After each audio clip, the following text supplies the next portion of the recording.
what, man? Yeah. Why basketball, not baseball? Yeah, it's crazy. I really made the switch my junior year of high school. That's when I decided to play basketball full time, and I just broke my wrist playing baseball, and I just like, all right, I bet I'm playing basketball, and safe to say it worked out.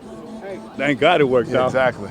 Now, growing up, who's your ball player? Because I read that you were always in the clubhouse. Yeah. And, you know, that must have been a thrill just being around those guys. Man, it was a blessing. You don't realize how much of a blessing it is in the moment until afterwards you realize. And the guys I grew up watching, Jose Reyes, David Wright, Pedro Martinez, Carlos Beltran, Oliver Perez, so many guys I'm missing, Carlos Delgado. There's so many guys that I'm missing on top of my head, but like just to be able to see a long lineage, Jacob deGrom, so many guys I've seen just at the highest level at a young age. It's pretty wild how everybody's turned out and how they look. You think that helped you out when you went to play pro? Yeah. That being around the guys, you knew what was expected out of you, and you 100%. I watch how these guys handle being a star in their respective roles. And then also watching being a star in a city like New York, you know what I mean? What come the pressures of it, you know what I mean? The highs, the lows, and understanding to stay even keeled throughout the whole process. The concept of routine, you know what I'm saying, on a daily basis, continuing to find ways to, better yourself and stick to your routine because you know how baseball is. Everybody's superstitious. Everybody has their own thing. So for me, just kind of using my routine to get into, get into the league. That's what I use every day. I'm the same way. Now, the difference in a baseball clubhouse and a basketball clubhouse, which is more intense? Intense? And the reason I say this is because you've been around with probably the best ball players around. Yeah, so. I would say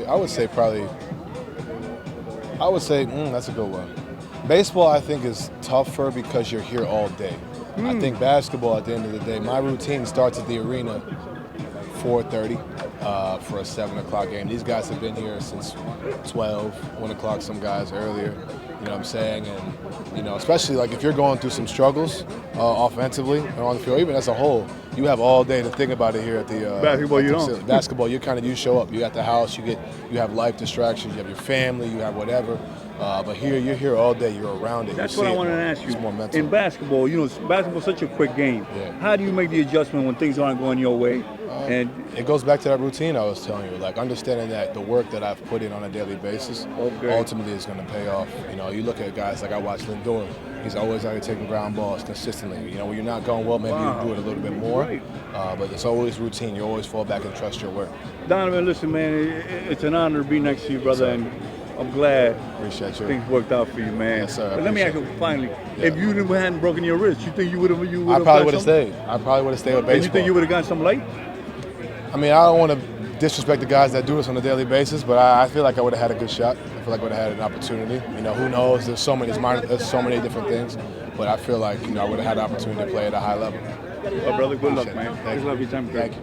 Amigos y amigos, suscríbase todo al canal Las 5 Esquinas. Lo esperamos con mucho cariño y amor. Gracias.